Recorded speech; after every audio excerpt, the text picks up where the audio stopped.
društvu koje se raspada.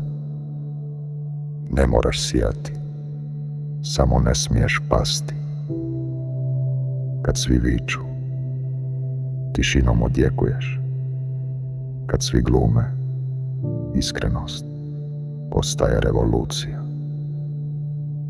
Izdvajaš se time što osjećaš, što pitaš, što ostaješ svoj. Ne trebaš biti heroj, samo budan, samo prisutan.